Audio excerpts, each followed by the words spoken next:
ये कहानी है एक ऐसे शहर की जहाँ पानी का लेवल समुद्र से ऊपर होकर पूरा शहर पानी में डूब चुका है। मौसम के बिगड़ते हालात ने और बार बार आने वाले तूफानों ने कई लोगों से उनके घर छीन लिए और ऐसे लोग बोट्स पर रहने पर मजबूर हो गए। ऐसे हालात में लोग बस अपने अच्छे वक्त को याद करके ही खुश हो जाते थे और इस वक्त में ये काम लोगों के लिए आसान करता है निक। उसने एक रेमिनेंस नामी मशीन बनाई है जो लोगों की मेमोरीज को एक होलोग्राम की शक्ल में उन्हें दिखाती है। इस मशीन के जरिए उन्हें ऐसे ही फील होता था जैसे वो खुद उसी टाइम को जी रहे हो, उसी टाइम में चले गए हो। सिक्योरिटी रीजंस के लिए निक अपने कस्टमर्स को जो उनकी मेमोरीज दिखाता था उनका रिकॉर्ड भी अपने पास रखता था। कुछ कस्टमर्स तो निक के ऐसे भी थे जो बार बार एक ही मेमोरी देखने के लिए उसके पास आते थे। एक लड़की जो कई मर्तबा रेमिनेंस आ चुकी थी अपने बॉयफ्रेंड के साथ बिताए पुराने लम्हे याद करने के लिए अपने की असिस्टेंट उसे उसकी मेमोरीज एक चिप में सेव करके देती है, लेकिन वो ये लेने से इनकार कर देती है क्योंकि उसे रेमिनेंस के अंदर आकर उन लम्हों को दोबारा जीना ही पसंद था। सब कुछ बिल्कुल नॉर्मल चल रहा था, लेकिन फिर एक दिन निक के ऑफिस और जिंदगी में आई एक लड़की मेरी। उसने अपनी चाबियां गुमा दी थी और रेमिनेंस के जरिए वो उन्हीं को याद करके ढूंढना चाहती थी। निक मे की हेल्प करता है उसकी पिछले दिन की मेमोरीज उसे दिखाकर उसकी चाबियां ढूंढने में जो उसने क्लब में गिराती थी, जिस क्लब में वो सिंगर थी। निक उसकी मेमोरीज के जरिए उसकी आवाज और उसका गाना सुनकर मदहोशी हो गया। निक को ये गाना बहुत पसंद था क्योंकि उसके दादा उसके लिए ये गाना गाया करते थे।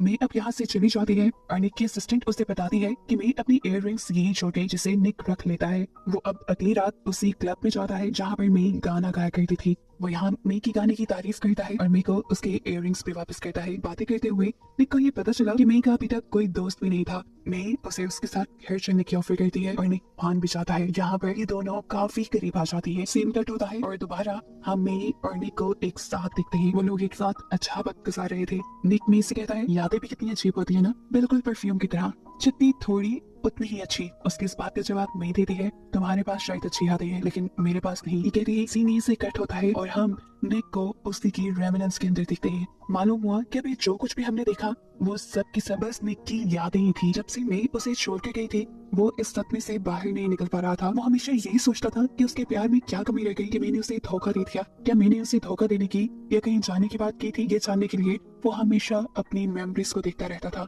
हालांकि उसकी असिस्टेंट उसे कई बार वार्न कर चुकी थी कि नहीं, तुम अगर इस ज्यादा रेमिनेंस का इस्तेमाल करोगे तुम जानते हो तुम्हारे दिमाग पे इसका ज्यादा असर पड़ेगा। मैं जाने से पहले अपना कोई क्लू भी छोड़ के नहीं गई थी और अब अपनी यादों के जरिए किसी तरह उसका पता चलाना चाहता था। वो उस तक दोबारा पहुंचना चाहता था, उसे ढूंढना चाहता था। निक की असिस्टेंट उससे कहती है मेल अब तुम्हें नहीं मिलेगी, उसे भूल जाना ही बेहतर है। आपको अपने बिजनेस पे फोकस करना चाहिए। पैसों की वजह से बहुत सारे मसले हमारे सामने आ रहे हैं और अब तो एल्सा भी नहीं आ रही, हमारी रेगुलर कस्टमर। लेकिन निक उसकी बातों को इग्नोर करते हुए अब उस क्लब में चाहता है जहाँ पर मे सिंह गई थी। वो यहाँ पे लोगों से मे के बारे में पूछता है लेकिन उसे अभी भी कोई क्लू नहीं मिला। तंग आकर वो वापस अपने ऑफिस में आ गया और रेमिनेंस के जरिए मे के साथ बिताए लम्हों को याद करने लगा। एकदम से बाहर होने वाली तेज नोक ने उसकी यादों को इंटरप्ट कर दिया। उसे में आकर निक चिल्लाता है रेमिनेंस बंद है आज। अब कुछ देर बाद वो ऑफिस से बाहर निकला तो उसे रोड पे मे का इयररिंग पड़ा मिला। उसे देखकर वो हैरान हो गया था। वो जान गया था कि मैं यहाँ पे आई है। यही चीज वो अपनी असिस्टेंट से डिस्कस करता है तो असिस्टेंट उसे कहती है मुझे नहीं लगता कि मैं यहाँ दोबारा आई होगी। ये भी तो हो सकता है कि ये इयररिंग पहले से ही वहाँ पर गुमा हो और हमारी नजर उसके ऊपर पड़ी हो।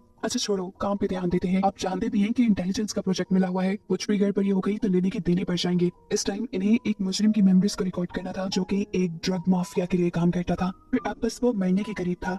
12 घंटे ये लोग लगातार उसके ऊपर वर्क करते हैं लेकिन इन्हें कोई खास सबूत नहीं मिलता क्योंकि मरने से पहले अक्सर लोग सिर्फ अपनी अच्छी यादों को याद करते हैं।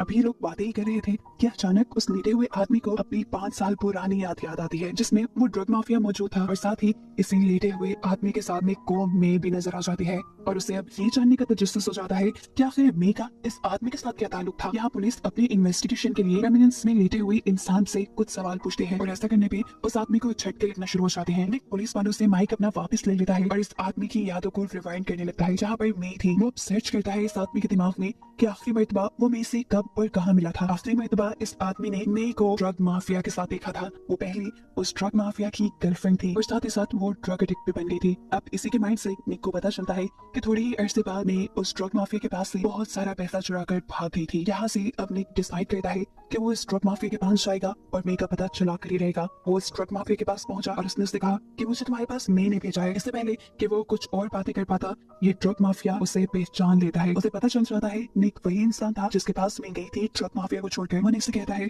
तुम्हें क्या लगता है तुम मुझसे ज्यादा ताकतवर हो जो भी मुझे छोड़कर तुम्हारे पास चली गई? उसे अब निक पे इतना गुस्सा आ रहा था कि उसने अपने लोगों से कहकर निक को टॉर्चर करवाना शुरू कर दिया। इससे पहले कि निक उसकी इस टॉर्चर से मर जाता, यहाँ पर रिश्ते से निकलते हुए कोई उसे बचाने के लिए एंटर करता है और ये थी उसकी असिस्टेंट जो हाथ में गन लिए बहुत सारे गैंगस्टर के लोगों को मारकर यहाँ पे निक को बचाने आई थी। वो निक के टैंक के ऊपर भी शूट करती है जिससे टैंक का पानी नीचे निकलने लग जाता है। वो गैंगस्टर भी निक की असिस्टेंट को मारने के लिए दोनों हाथों से गन बाहर निकाल लेता है, लेकिन उसका एक भी निशाना काम नहीं किया था। अब निक भी उस आदमी को चकमा देकर अपने आप को छुड़वा लेता है जिसने उसे पकड़ा हुआ था। उसे मारकर निक अपनी असिस्टेंट के साथ यहाँ से निकल जाता है। अपने ऑफिस वापस आकर निक अपनी असिस्टेंट से कहता है कि तुम्हारी और मे की जो लास्ट मुलाकात हुई थी मुझे उसकी मेमोरीज देखनी है। वो उसे अपने रेमिनेंस टैंक के अंदर लिटा देता है और यहाँ उन दोनों की यादें और बातें सुनता है, जहाँ पर हमेशा से निक की असिस्टेंट को लगता था कि मैं निक के पास किसी खास मकसद के लिए आई है, वो उससे कुछ लेना चाहती है, उसे मैनिपुलेट कर रही है अपने किसी खास मकसद के लिए। और तब मैंने उसे सच्चाई बताई थी कि वो एक ड्रग एडिक्ट है और वो असल में एक ड्रग माफिया को धोखा देकर आई है और प्रोटेक्शन के लिए वो निक के साथ थी। ये सारी यादें देखने के बाद वो जानती थी कि निक उससे गुस्सा हो जाएगा और निक से कहती है, आई एम सॉरी, मुझे तुमसे छुपाना नहीं चाहिए था। फिर अब ये लोग देखते हैं कि मैं इनके यहाँ से कुछ चुरा कर तो नहीं लेके गई, तो इन्हें पता चलता है कि मैं एल्सा की मेमोरीज चुरा कर यहाँ से लेके गई थी। उनकी क्लाइंट जो बार बार उन्हें विजिट किया करती थी और वो एक बहुत ही अमीर आदमी की बीवी थी। ये बात जानने के बाद निक बुरी तरह कंफ्यूज हो गया था कि आखिर में चाहती क्या थी और उसके पास क्यों आई थी, एल्सा की मेमोरीज से उसका क्या ताल्लुक था। ये बातें जानने के लिए वो दोबारा मे को ढूंढने लग जाता है और शहर में एक आदमी उसे एक लड़की के बारे में बताता है जिसे मे को पता हो सकता था। निक उस लड़की का पीछा करता है और वो लड़की डरकर उससे दो ठापने लग जाती है और फिर आखिर समुद्र के किनारे पे आकर मैं उससे काम डाउन करता है और कहता है, मैं तुम्हें नुकसान नहीं पहुंचाऊंगा, बस मुझे इतना बता दो कि मैं मुझे कहाँ मिल सकती है। तब वो लड़की बताती है कि मे का मर्डर हो चुका है और उसका एक बेटा वो पिछले दिनों ही किडनैप हुआ। ये बात जानकर उसे बुरी तरह शौक लगा था। अभी वो ये बात जान के पीछे ही मुड़ा था कि उसके ऊपर किसी ने हमला कर दिया और उसे कहा, मे को भूल जाओ। ये कहते ही हम देखते हैं कि मे अपने रेमिनेंस टैंक के अंदर से उठा है। वो इस मेमोरी को बार बार देख रहा था उस आदमी का पता चलाने के लिए जिसने उसे मे को भूल जाने की धमकी दी थी और वो इस आदमी को पहचान भी लेता है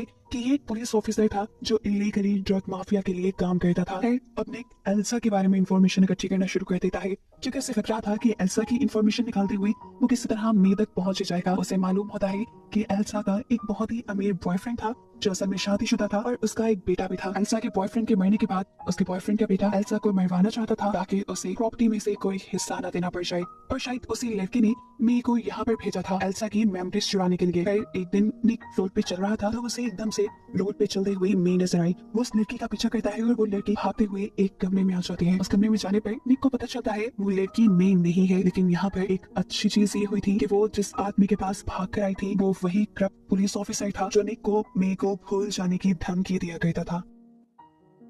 अब निक इसी को पकड़ कर मे के बारे में पूछताछ करने का फैसला करता है, लेकिन ये आदमी वहाँ से भाग जाता है। निक ने भी उसका पीछा किया और फाइनली वो उसे पकड़ने में कामयाब हो गया। एक ऐसी जगह पे जो पूरी तरह पानी में डूबी हुई थी। ये लोग यहाँ पर लड़ने लग जाते हैं और लड़ते लड़ते वो आदमी बिल्कुल पानी में डूबने ही वाला था, लेकिन फिर निक ने जाकर उस आदमी को पानी से बाहर निकाल लिया। और इस सीन कट होकर हमें दिखा गया कि असल में निक ने उस आदमी को अपनी रेमिनेंस मशीन में डूबने से बचाया था और उससे पहले जो कुछ हमने देखा वो उसकी मेमोरीज थी। निक लड़ने के बाद इस आदमी को रेमिनेंस में ले आया था ताकि उसकी मेमोरीज देखकर वो मे का पता चला सके। बेहोश होने से पहले ये आदमी निक को वार्न करता है, देखो मे के बारे में अगर ना ही जानो तो अच्छा है, अगर जान लोगे तो टूट जाओगे। लेकिन निक उसकी एक नहीं सुनता और उसकी मेमोरीज में से मे को ढूंढने लगता है और मालूम होता है कि निक के साथ मे का मिलना कोई इत्तेफाक नहीं था बल्कि सब कुछ पहले से ही प्लान था। एक धोखा, एक फेक था मे का प्यार। वो सिर्फ अपने प्लान के लिए निक से मिली थी, लेकिन फिर इसी आदमी की मेमोरीज से निक को पता चलता है कि निक के साथ रहते रहते मैं असल में उससे प्यार करने लगी थी। लेकिन इस सब के दौरान वो अपना मिशन नहीं भूल सकती थी। उन्हें एल्सा को मारना था जिसकी मेमोरीज वो यहाँ निक के पास से चुरा कर ले गई थी। इस आदमी की मेमोरीज में निक देखता है कि जब ये आदमी एल्सा को मार रहा था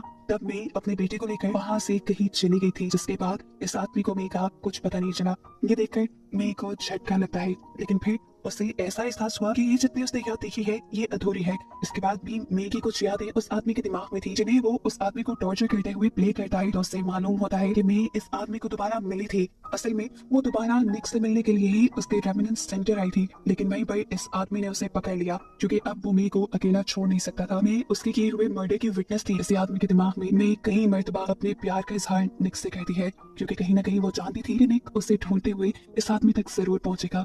और उसकी मेमोरीज को देख लेगा। जहाँ वो मे से अपने प्यार का इजहार कर रही थी, इस आदमी की मेमोरीज में बहाने उस होलोग्राम के सामने चला जाता है और इस मेमोरी को कहीं बाहर रिवाइंड करता है, अपने इस आदमी को टॉर्चर करता है, उसके दिमाग में जाने वाले करंट के वोल्टेज बढ़ा देता है और उससे उसके किए हुए सारे गुनाहों को कन्फेस करवा कर उसकी मेमोरीज को स्टोर कर लेता है। इसके बाद वो जाता है उस लड़की के पास जिसने एल्सा को मरवाया था, इस आदमी और मे के जरिए। वो उससे कहता है कि तुम्हारे बारे में अब सच सबको पता है, यहाँ तक कि पुलिस को भी, कि तुमने अपनी प्रॉपर्टी दूसरे भाई के साथ शेयर ना करने के लिए एल्सा को मरवा दिया और उसके बेटे को यहाँ से दूर भेज दिया। पुलिस जल्द ही तुम्हारा केस सॉल्व करने वाली है और तुम्हारे भाई को भी ढूंढने वाली है और देखना अब अपने किए के बदले तुम मारे जाओगे। ये सारी बातें सुनकर पुलिस का गुस्से से पागल हो गया। पहले वो निक को ही मारना चाहता था, लेकिन फिर उसने अपने आप को मारने की कोशिश की, लेकिन वो ये भी नहीं कर पाया और आखिर पुलिस ने उसे अरेस्ट कर लिया। ऐसे में ने जिस क्राइम में हिस्सा लिया था, उस क्राइम के असली मुजरिम को पुलिस में पकड़वाते हुए निक ने उसका अजाला कर लिया था। इस सब के बाद निक अब अपनी असिस्टेंट के पास जाता है और कहता है कि वो अब कभी मे को ढूंढने की कोशिश नहीं करेगा। ये जिंदगी बहुत छोटी है, इसे खोई हुई चीजों को ढूंढने में नहीं गवाना चाहिए। तुम भी जाओ, अपनी बेटी से मिलो और उसके साथ रहो। इस सब के बाद निक अब उन केस को भी सॉल्व करवा देता है जिसके लिए इंटेलिजेंस एजेंसी ने उसे हायर किया हुआ था। उस केस के सॉल्व होने पर एक करप्ट पॉलिटिशियन सबके सामने आ गया था और उसकी वजह से शहर में दंगे होने लगे थे। निक ने अपने हिस्से का सारा अच्छा काम कर लिया था और अब उसके पास फ्यूचर के लिए कोई गोल नहीं थे, इसलिए वो डिसाइड करता है अपने आप को पूरी जिंदगी रेमिनेंस में रखने का, जिससे कि वो अपनी पुरानी यादों में ही जीता रहेगा। वो खुद अपने आप को इंजेक्शन लगाता है और रेमिनेंस के अंदर लेट जाता है। अब बस वो उन्हीं यादों को जीता रहेगा जो उसने मे के साथ गुजारी थी बार बार, जब तक वो मर नहीं जाता। और बस यही दिखाते हुए ये कहानी यहाँ खत्म हो जाती है।